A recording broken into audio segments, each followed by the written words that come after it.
A tense family dinner, ostensibly convened to celebrate the milestone 60th birthday of esteemed businessman Arthur Vance, reportedly spiraled into a public spectacle when his second wife, the formidable Victoria Sterling, physically assaulted his daughter, Eliza Vance.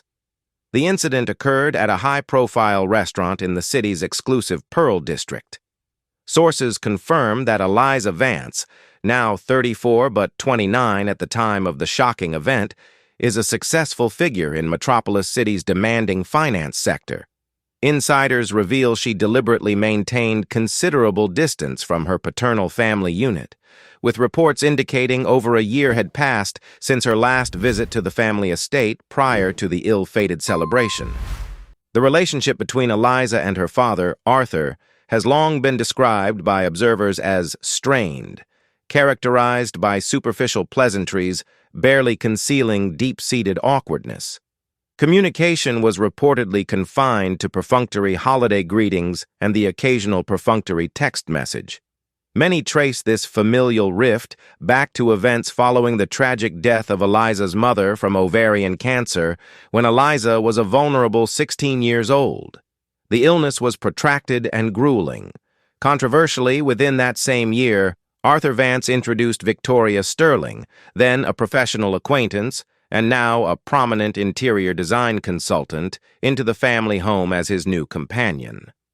Sterling, known throughout society circles for her flawless attire and strategic acumen, quickly implemented sweeping changes within the Vance household.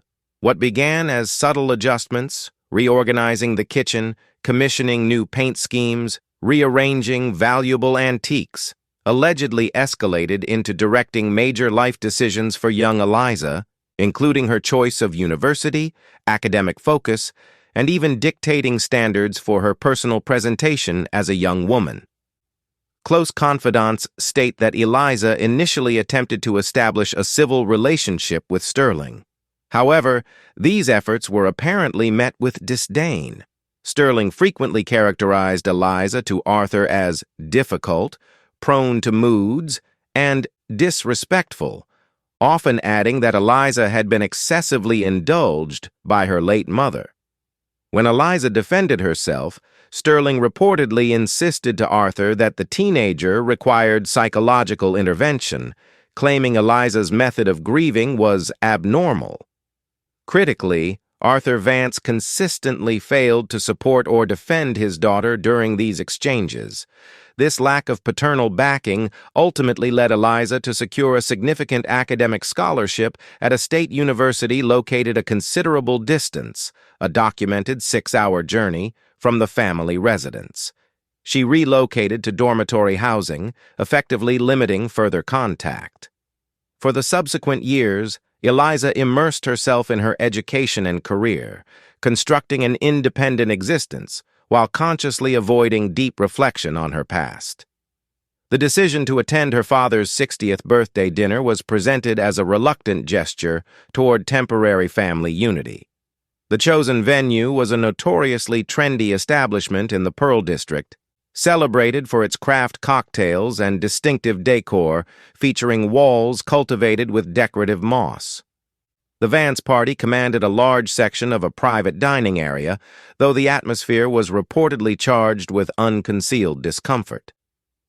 Eliza found herself seated towards one end of the long table, positioned next to Olivia Sterling, Victoria's daughter from a previous marriage, who was approximately 5 years Eliza's junior. Historical accounts suggest a complex dynamic between the stepsisters, marked by rivalry, possibly exacerbated by perceptions of unequal treatment within the blended family structure. Olivia was often perceived as the favored daughter, while Eliza was cast in the role of the non-compliant stepchild. Yet on this particular evening, witnesses observed that Olivia appeared fatigued and offered Eliza a glance that could be construed as conveying sympathy. The public altercation transpired approximately halfway through the dinner service. Eliza rose to use the restroom facilities. Upon her return, while navigating past a staff member carrying a service tray, she made incidental contact with the back of Victoria Sterling's chair. Eyewitness accounts stress the contact was minimal, certainly not forceful enough to jostle Sterling or her beverage. Despite the minor nature of the interaction, Victoria Sterling turned with deliberation, fixed her gaze upon Eliza, and administered a sharp, audible slap across her face. The sudden violence stunned the dining room into absolute silence. Several guests seated nearby then overheard Sterling lean in and hiss the pointed words, "You're just like your mother." All attention immediately shifted to Arthur Vance. He, however, became intensely focused on his side dish of mashed potatoes, offering absolutely no verbal or physical response to the assault on his daughter that had just occurred before his family and numerous other patrons. After a pregnant pause in which her father's silence was deafening, Eliza Vance quietly stood, turned, and exited the restaurant without further comment. Reports indicate Eliza drove back to her rented apartment in the city center, exhibiting no outward signs of distress such as tears or shouting. Upon arrival, she remained seated on her bed, still wearing her coat, staring blankly at the floor amidst the ambient city noise. Insiders describe this moment not as a dramatic collapse, but as a quiet, definitive internal fracture, the final surrender of a long-held tolerance for the existing family dynamic. Subsequently, Eliza retrieved her personal laptop. An initial attempt to privately process the events through writing reportedly transformed into a decision to publicly document her experiences. Recognizing the years of suppressed grievances and alleged manipulation, she composed a detailed narrative of the evening's events and the preceding years of tension. Using pseudonyms for all individuals involved to maintain anonymity, she recounted the slap, the dinner, the history of conflict, and her father's passivity.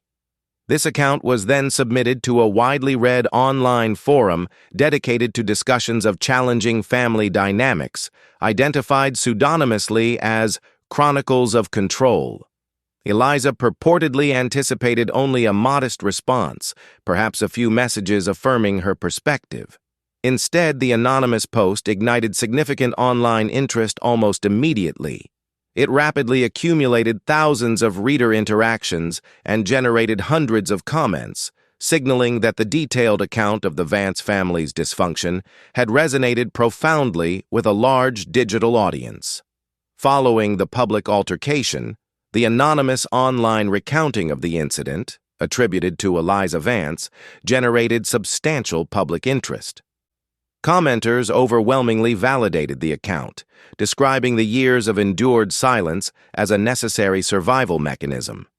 This digital exposure prompted unexpected contact from Olivia Sterling, Victoria Sterling's own daughter.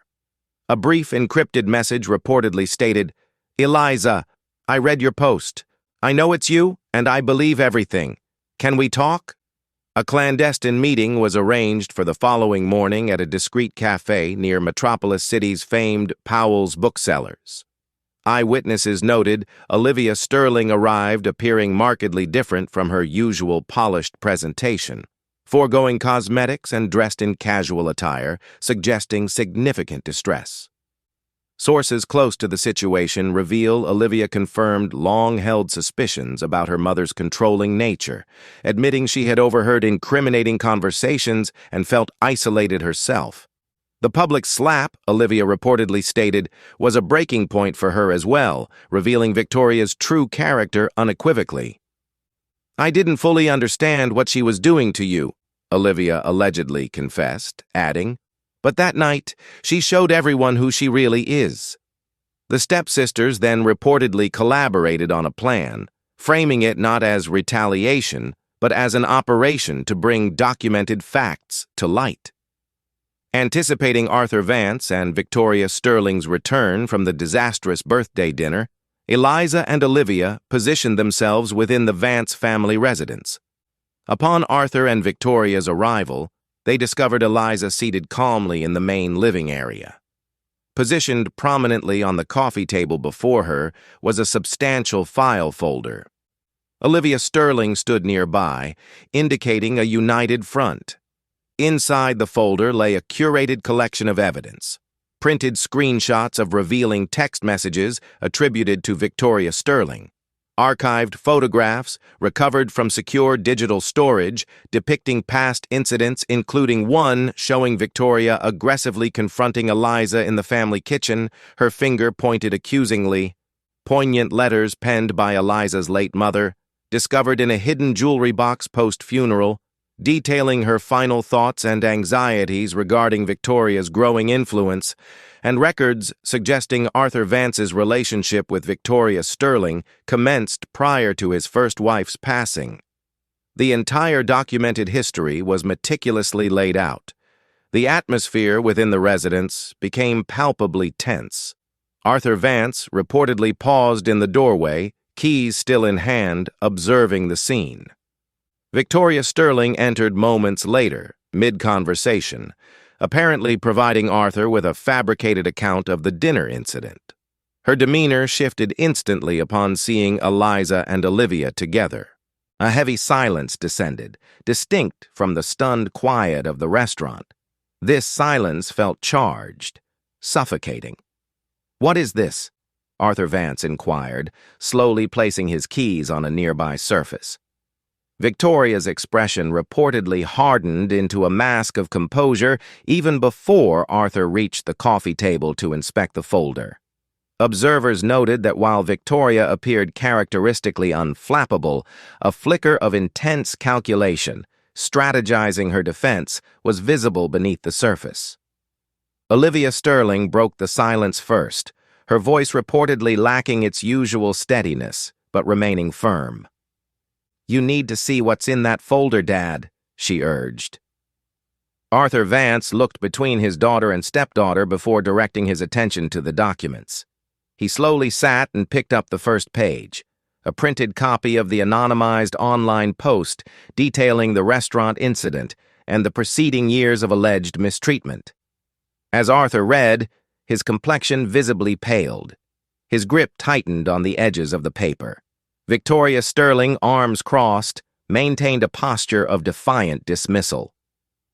"This is absurd," she declared sharply. "You're both being ridiculous. She's always been like this, dramatic, vindictive, obsessed with dragging me through the mud." Eliza Vance offered no verbal response. Instead, Olivia reached forward, deliberately turning the page for Arthur. The next item was a screenshot of a text message Victoria had allegedly sent Olivia 2 years prior, stating, "Your sister will always be a problem until your father finally sees her for what she is, an ungrateful version of her dying mother." Arthur reportedly read the message multiple times. A slight, involuntary flinch was observed from Victoria as she recognized the specific text presented. "That was taken out of context," she snapped defensively. "It was a joke. A bad one." Olivia's quiet retort, "Do I look like I'm laughing?" reportedly carried significant weight in the charged room. Arthur continued methodically through the folder's contents. He encountered letters from his late wife, documents Eliza had found years ago but never previously revealed. In one poignant passage, the first Mrs. Vance expressed specific concerns about Arthur's burgeoning closeness with Victoria, noting it felt too personal and expressing fear for Eliza's future well-being should the dynamic continue. The late Mrs. Vance acknowledged Arthur might not recognize the situation while she was alive, but felt a palpable shift in his priorities. Her handwriting, her words, her warnings, now laid bare. Upon finishing his review, Arthur Vance closed the folder and remained silent for a protracted period. Seizing the silence as an opportunity, Victoria Sterling renewed her defense, gesturing towards Eliza. "She's poisoning you, Arthur," she insisted. "She's been holding on to these twisted versions of the past for years. You think it's coincidence she came back now of all times? For your birthday? And suddenly she has a folder full of lies? She's manipulating you."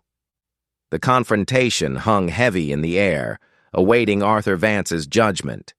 The tense standoff within the Vance family residence took another shocking turn when Victoria Sterling, facing irrefutable evidence presented by her stepdaughter Eliza Vance and her own daughter Olivia Sterling, attempted a calculated deflection.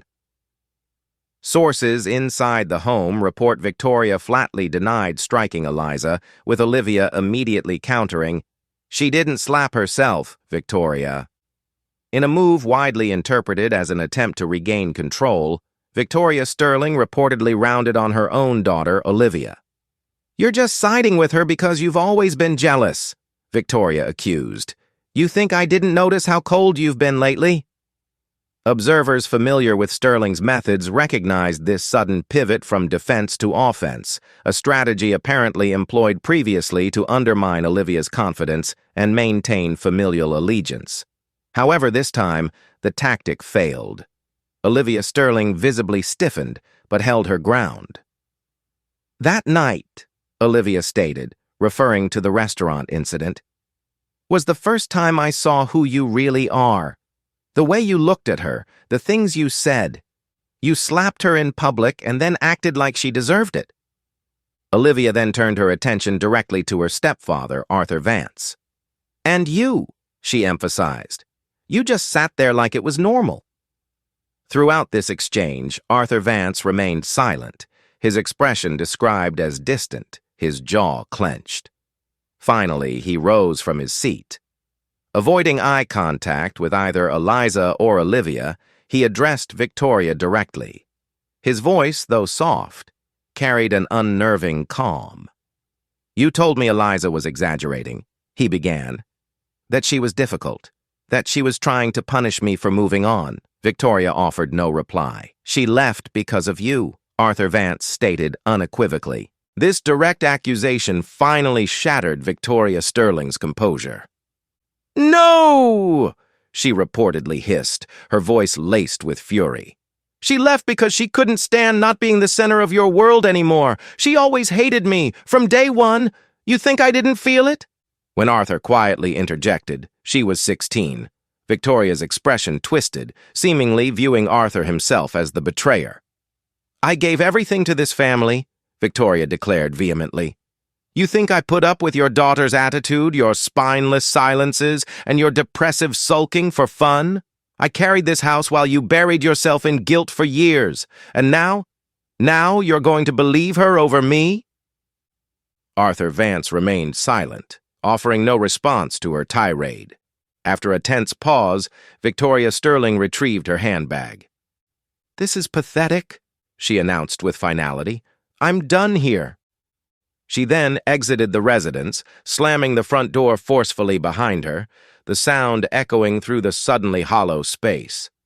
The silence that followed Victoria's dramatic departure was described as heavy and unnerving, punctuated only by the ambient sounds of the large house, the hum of appliances, the ticking of a clock. Arthur Vance sank back onto the couch, appearing visibly diminished, the weight of recent events seemingly aging him rapidly. Turning to Olivia, his voice quiet, he admitted, "I didn't know she texted that to you." Olivia reportedly replied, "She said worse, Arthur. I didn't keep all of it." Arthur Vance then addressed Eliza directly. His eyes showed signs of strain, though no tears were present, only profound weariness. "You kept this all to yourself," he observed. "For how long?" Eliza simply shrugged, stating, "I stopped counting." Arthur exhaled deeply, the sound conveying a dawning, devastating realization about the foundations of his marriage. While the impulse for recrimination might have been present, Eliza reportedly refrained from accusation, allowing Arthur to confront the reality of his long-standing complicity through silence. Significantly, Olivia Sterling chose to remain in the residence after her mother's departure. Instead of retreating to the life previously dictated by Victoria, she settled into an armchair opposite Arthur, a gesture suggesting a potential shift in alliances. The three individuals, Arthur, Eliza, and Olivia, remained in the room, the pretense of their former family dynamic now shattered. After a prolonged silence, Arthur Vance spoke again, looking down at his hands. "I don't know how to undo any of this," he confessed. Eliza's response was pragmatic. You don't. That's not really how it works. Arthur nodded slowly in acknowledgement. Limited further conversation took place that evening. Eliza and Olivia departed together shortly thereafter, leaving Arthur alone in the house. A decision observers speculate might represent his first autonomous action, free from Victoria's influence in a significant period. The walk back to Olivia's vehicle occurred in contemplative silence. In the immediate aftermath of Victoria Sterling's dramatic exit from the Vance family residence, a new, albeit fragile, dynamic emerged between Arthur Vance, his daughter Eliza Vance, and his stepdaughter Olivia Sterling. Reports indicate that during the silent drive following the confrontation, Olivia offered Eliza an unexpected validation. "I always thought you were the strong one," Olivia reportedly admitted as they arrived at her vehicle. "You left. You got out. I thought you were angry and selfish, but you were just saving yourself."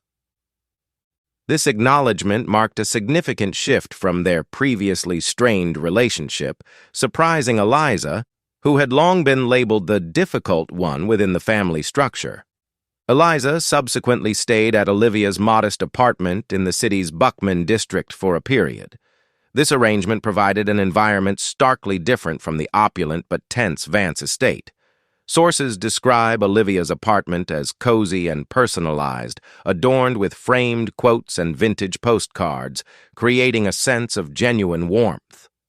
During this time, the stepsisters reportedly engaged in late-night conversations, delving into their shared past under Victoria's influence.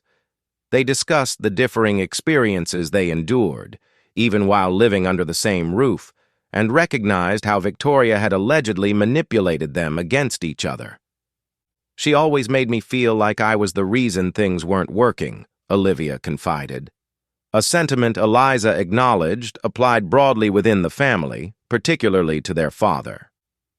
Speculation arose regarding Arthur's awareness of the situation, with Eliza suggesting he likely chose willful ignorance to avoid confronting his own complicity and the pain inflicted upon Eliza, Olivia, and his late first wife.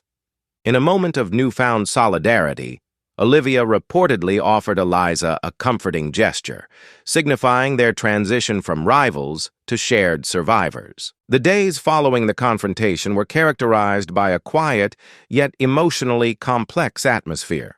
Eliza postponed her return to Metropolis City, opting to remain in the area and work remotely from Olivia's apartment. She maintained regular, albeit brief, contact with her father, Arthur Vance. Reports indicate Arthur was frequently found alone in the large family home, engaging in obsessive cleaning and organizing activities, sorting through bookshelves, scrubbing surfaces, and clearing out old storage boxes. Observers interpreted this behavior as an attempt to reclaim his own space and identity within the house, disentangling his possessions and memories from those associated with Victoria Sterling, who had reportedly taken temporary residence with a friend in the affluent Lake Oswego suburb. Olivia also visited her stepfather periodically. Notably, the specific events of the confrontation at the restaurant were reportedly never discussed among the three, suggesting an unspoken agreement to avoid disrupting the delicate new equilibrium. During one visit, Eliza found Arthur seated at the kitchen table, examining an old photo album containing physical prints from a past era. He slowly turned the pages, pausing at photographs from a family trip to Cannon Beach, taken when Eliza was approximately 9 years old. "This was your mom's," Arthur stated quietly, noting she had curated the album and added handwritten captions beneath the photos, details like Eliza's first tide pool, best grilled cheese in Oregon, and Arthur's terrible sunburn. He lingered on one caption that simply read, "So much laughter today. I hope it sticks." The unspoken implication hung heavy in the air. The laughter had faded, replaced by years of silence and avoidance. In a moment of rare vulnerability, Arthur confessed, "I think I forgot who I was after she died. I was scared, lonely, and Victoria. She filled the space so fast I didn't question it." Eliza acknowledged his statement but firmly added, "But that's not an excuse." Arthur conceded, "No, it's not. followed by a quiet, "I'm sorry." While insufficient to repair years of damage, this apology represented a potential starting point for reconciliation. Direct communication from Victoria Sterling remained absent during this period.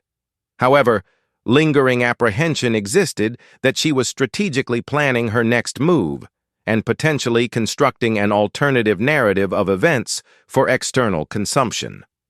The sense that the conflict was unresolved proved accurate.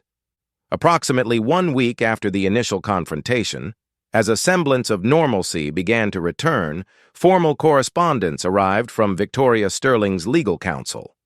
Confirming suspicions that she was far from finished, the letter announced Victoria had filed for legal separation.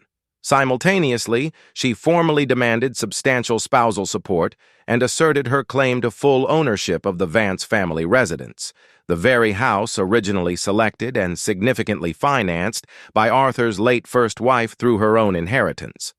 The battle lines were officially drawn, shifting the family drama into the legal arena. Following her unceremonious exit, the notorious Victoria Sterling wasted no time plotting her financial retribution. Legal documents obtained exclusively reveal Sterling initiated proceedings for legal separation from esteemed businessman Arthur Vance, accompanied by a truly audacious list of demands. Sources confirm Sterling sought substantial spousal support, claiming her 15 years within the marriage constituted significant emotional labor, warranting massive compensation. Furthermore, she demanded full ownership of the valuable Vance family estate. A property sources confirm was originally selected and largely paid for by Arthur's late first wife, using a substantial family inheritance. In a move that stunned observers for its sheer nerve, Sterling also included a request for specific personal items from the home. Most notably, she laid claim to a valuable collection of antique porcelain teacups, identified as cherished heirlooms passed down from the first Mrs. Vance's grandmother.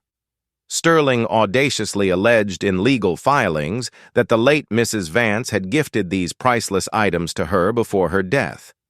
A claim immediately identified by insiders as a blatant fabrication. She's attempting to manipulate the legal system itself, one source close to Eliza Vance commented upon reviewing the paperwork. Arthur Vance, reportedly appearing like a man emerging from a long stupor, was said to be visibly shaken but resolute.